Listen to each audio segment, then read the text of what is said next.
सभापति महोदय, माननीय सांसद महोदय ने बहुत ही एक महत्वपूर्ण प्रश्न पूछा है। दुनिया के जितने भी बड़ी इकोनॉमीज़ हैं, करीब करीब सभी ने अपने जो बड़े शहर हैं, उन बड़े शहरों को जोड़ने के लिए बुलेट ट्रेन जैसी, या जिसको जेनेरिक शब्दावली में कहें तो हाई स्पीड रेल की व्यवस्था की है। चाहे चीन हो, जापान हो, साउथ कोरिया हो, ताइवान हो, करीब करीब इन सब कंट्रीज़ ने ऐसी व्यवस्था की है। ये बहुत ही कॉम्प्लेक्स टेक्नोलॉजी होती है माननीय सभापति महोदय, क्योंकि जैसा हम जानते हैं, अपने पर्सनल अनुभव से भी हम देखें, जैसे जैसे किसी भी वाहन की, किसी भी व्हीकल की स्पीड बढ़ती है तो उसको कंट्रोल करना, उस व्हीकल का जो वाइब्रेशंस होते हैं, उसका एरोडायनामिक्स जो होता है, उन सब का ध्यान रखने की बहुत ज़रूरत होती है। इसीलिए भारत में जो पहला बुलेट ट्रेन का प्रोजेक्ट लिया गया, वो बुलेट ट्रेन का प्रोजेक्ट मुंबई से अहमदाबाद के बीच में है और इसमें जापान के साथ सहयोग किया गया है। जापान बुलेट ट्रेन की टेक्नोलॉजी में पायनियर है। 1969 में उन्होंने ये काम चालू किया था, तो उनके सहयोग के साथ ये काम चालू हुआ है। और माननीय सभापति महोदय, मैं आपके साथ बहुत हर्ष के साथ ये शेयर करना चाहूँगा कि इस प्रोजेक्ट के साथ काम करने के तरीके में और टेक्नोलॉजी का बहुत अच्छा भारत में इसका आत्मसात हुआ टेक्नोलॉजी में। कैसे अर्थक्वेक प्रूफ जो वायाडक्ट है, यानी ब्रिज, यानी एलिवेटेड ट्रैक जो होता है, उसको अर्थक्वेक प्रूफिंग कैसे की जाए। एक साथ 40 मीटर का लंबा गर्डर, जो 1100 टन का गर्डर होता है, उसको एक तरीके से कैसे प्लेस किया जाए। कई जो नई बड़ी बड़ी क्रेन्स हैं और वही जो मोल्ड होते हैं गर्डर को कास्ट करने वाले, उनकी टेक्नोलॉजी भारत में विकसित होने लगी है। साथ ही साथ माननीय सभापति महोदय, इस प्रोजेक्ट को हमें केवल एक ट्रांसपोर्टेशन प्रोजेक्ट की तरह भी नहीं देखना चाहिए। हमें ये इसको समझना चाहिए कि जब भी बुलेट ट्रेन का कोई प्रोजेक्ट आता है, बुलेट ट्रेन प्रोजेक्ट 4-5 शहरों की अर्थव्यवस्था को जोड़ के एक अर्थव्यवस्था बनाती है। मैं इसका उदाहरण जापान की अर्थव्यवस्था से अगर देता हूँ, जहाँ की सबसे पहली बुलेट ट्रेन लगी थी, टोक्यो, नागोया, कोबे, ओसाका और क्योटो, ये 5 के 5 शहर की अर्थव्यवस्था एक हो जाती है। यानी 100-150 किलोमीटर की जर्नी 15-20 मिनट की, आधे घंटे की जर्नी हो जाती है। तो उससे लोगों के जीवन में बहुत बड़ा परिवर्तन आता है। एक व्यक्ति एक शहर में रह रहा है, दूसरे शहर में काम करके वापस शाम को अपने घर आ सकता है। बहुत उसका बड़ा एक इम्पैक्ट आता है। और माननीय सभापति महोदय, इस प्रोजेक्ट पे बहुत तेज़ी से काम चल रहा है। करीब 320 किलोमीटर का काम, पिलर्स का काम कंप्लीट हुआ है, वायडक्ट बनाने का काम कंप्लीट हुआ है।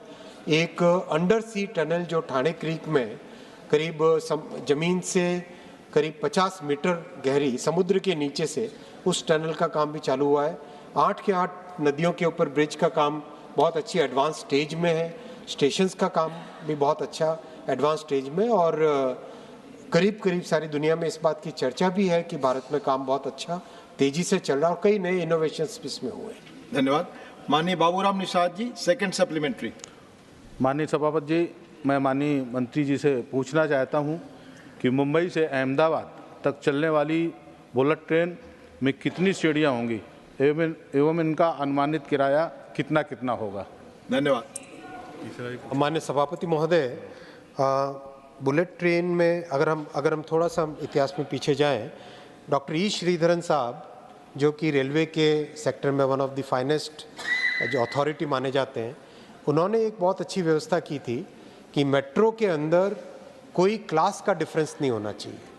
और मैं तब तत्कालीन प्रधानमंत्री श्री श्रद्धेय अटल जी के कार्यालय में काम करता था। मुझे उस समय का ये तब भी ध्यान है। और इसी बात को ध्यान में रखते हुए बुलेट ट्रेन में भी केवल 2 श्रेणी रहेगी, एक नॉर्मल चेयर कार की और एक एग्जीक्यूटिव क्लास की, केवल 2 श्रेणी रहेगी। वंदे भारत में भी इसीलिए केवल 2 श्रेणियाँ रखी गई थी कि एक्चुअली प्रेफरेंस तो यही है कि केवल एक श्रेणी रहे, कोई भी व्यक्ति कहीं भी आके बैठे। हम समाज की जिस तरह के समरस समाज की व्यवस्था करना चाहते हैं, जो हम लोगों का विचार है, उस विचार के अनुसार श्रेणियाँ उसमें नहीं आती है, अलग अलग श्रेणियाँ हम लोग उसमें नहीं देखते हैं। Thank you. माननीय श्री मोहम्मद नदीमुल हक। I have a very pointed question, sir. whether it is true that the deadline for the completion of the first bullet train project has been extended several times from the initially stated deadline of 2022 to the current deadline of 2027. If yes, please state the number of times that the deadline for completion of the first bullet train has been extended and the reasons for missing the deadlines. Thank you, Narendra Modi. सभापति महोदय, जैसा मैंने कहा, bullet train एक बहुत ही complex project है और हर देश की परिस्थितियों के हिसाब से उसका डिज़ाइन करना ज़रूरी होता है और उसकी डिज़ाइन भी अपने आप में एक बहुत ही स्पेशलाइज्ड डिज़ाइन होती है। अगर मैं उदाहरण दूं, कई देश ऐसे हैं जिनको 20-20 वर्ष लगे हैं बुलेट ट्रेन के प्रोजेक्ट को करने में। उसके बावजूद भी, इतनी कॉम्प्लेक्सिटी के बावजूद भी और कोविड के 2 वर्षों के बावजूद भी इतने कम समय में 320 किलोमीटर बन पाना, ये भी अपने आप में माननीय सभापति जी, ये भी अपने आप में एक बहुत ही अच्छी उपलब्धि और बहुत बड़ी रिकॉर्ड उपलब्धि है। Thank you. सप्लीमेंट्री फोर्थ, माननीय राजीव शुक्ल। सरकार का तीसरा टर्म है, लेकिन 2014 में घोषित बुलेट ट्रेन मुंबई से अहमदाबाद चलेगी भी शुरू नहीं हो पाया। मैं समझता हूँ दिक्कतें हैं उसमें, और मैं भी जापान में बुलेट ट्रेन में गया हूँ और वो सिंगल ट्रैक उन्होंने बनाते हैं और उसके ऊपर से चलती, तो अलग से ट्रैक भी मेरे इस पर बिछानी पड़ती। बात आपकी सही है। मेरा अपना मानना है कि what are the major impediments in delay of this project. Secondly, if Ahmedabad-Mumbai route is difficult, you need to build a tunnel beneath the ocean, then why don't you pick up another project also simultaneously where this can be made easily, where the surface is plain? Thank you. जी, इस project में कोई impediment नहीं है। इस project में इस तरह की कोई इम्पेडिमेंट नहीं है। प्रोजेक्ट कॉम्प्लेक्स है, उसको डिज़ाइन करने के टाइम में सावधानियां बरतनी पड़ती है और उन सावधानियों को बरत के उसके डिज़ाइन को उस तरह से प्रॉपरली करके काम बहुत तेज़ी से आगे चल रहा है। Thank you. Doctor Sarfaraz Ahmad.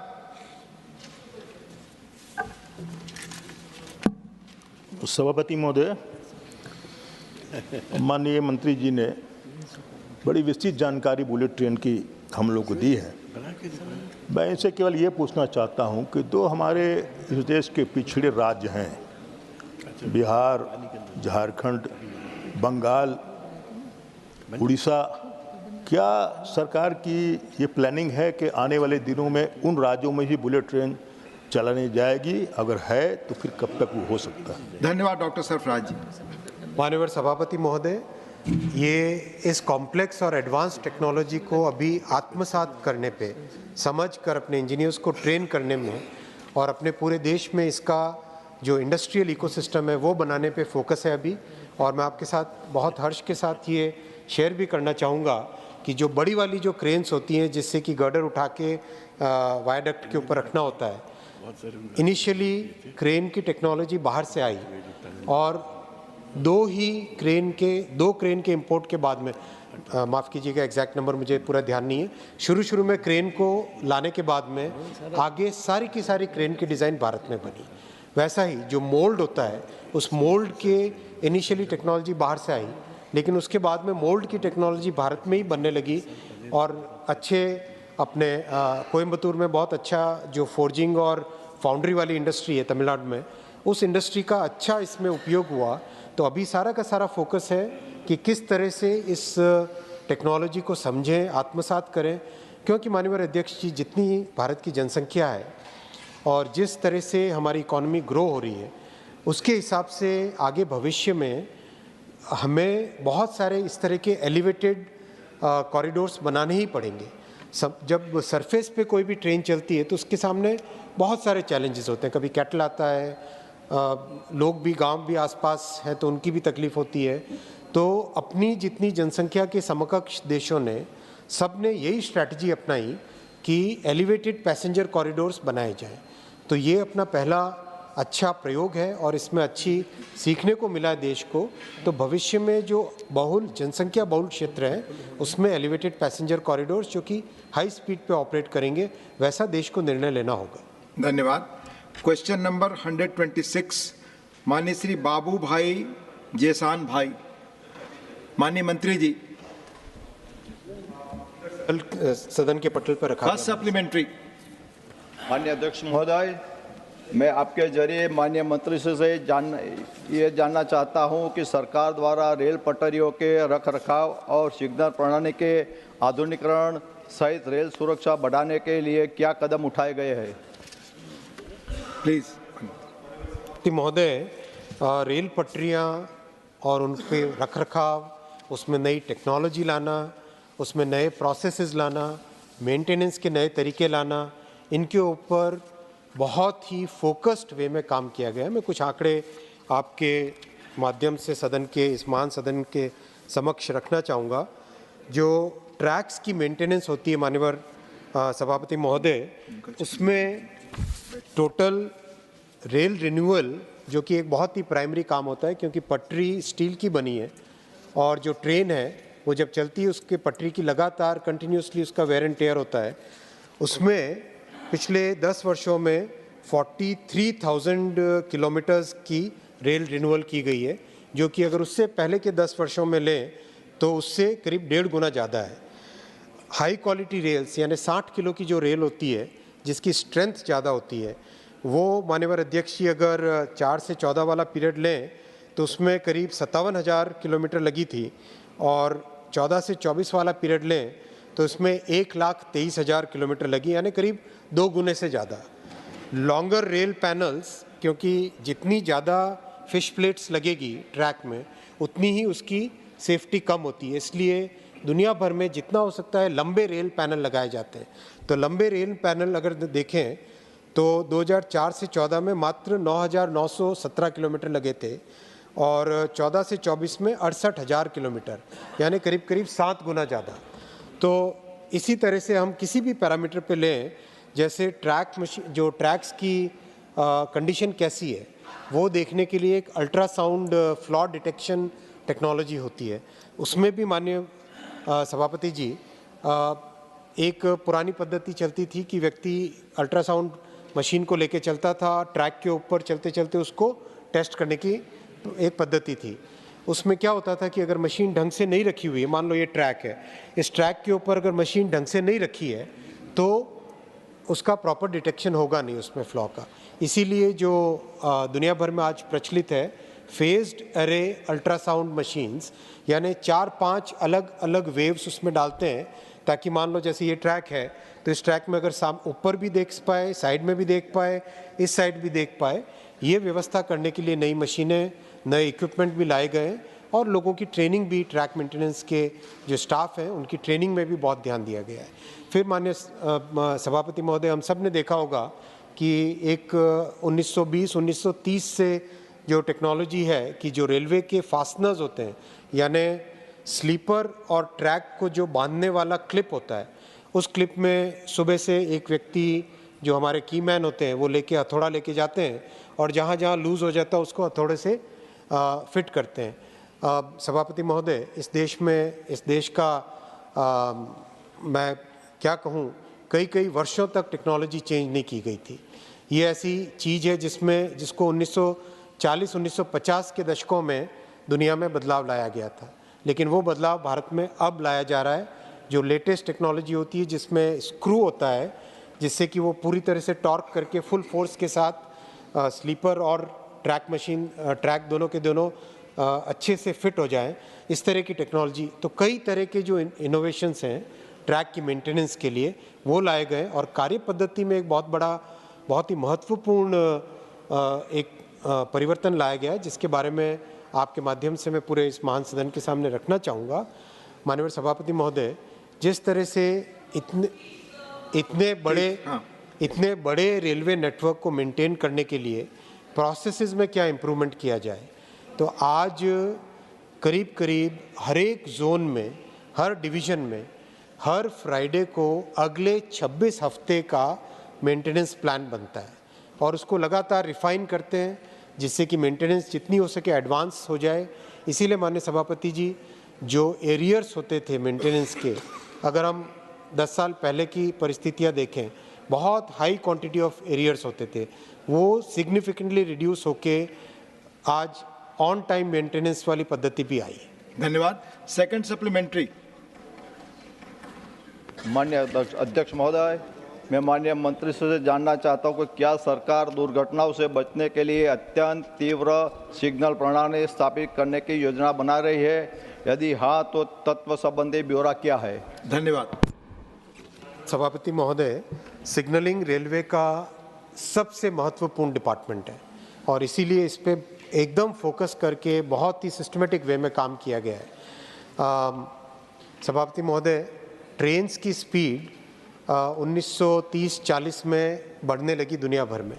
तो जब ट्रेन की स्पीड्स बढ़ने लगी तो दुनिया भर में ये समस्या सामने आई कि लोको पायलट को जो बाहर फिजिकल सिग्नल होता है वो देखने में बहुत कम समय मिलता है। इसीलिए सारी दुनिया में कैब सिग्नलिंग और उसके बाद में कैब सिग्नलिंग के बाद में ATP ऑटोमेटिक ट्रेन प्रोटेक्शन की टेक्नोलॉजी आने लगी और करीब करीब सारी दुनिया में अगर हम देखें जितनी भी बड़ी रेलवेज़ हैं उसमें चाहे यूरोप को देखें तो यूरोप में ETCS, जापान में देखें तो DATC, इस तरह से करके US में देखें तो PTC, रशिया में देखें तो ALSN, इस तरह से करके ATP ऑटोमेटिक ट्रेन प्रोटेक्शन की टेक्नोलॉजी सारी दुनिया में 1980s और 1990s 80 के और 90 के दशक में करीब करीब सबने अपने अपने देशों में ऑटोमेटिक ट्रेन प्रोटेक्शन की टेक्नोलॉजीज़ लगाई।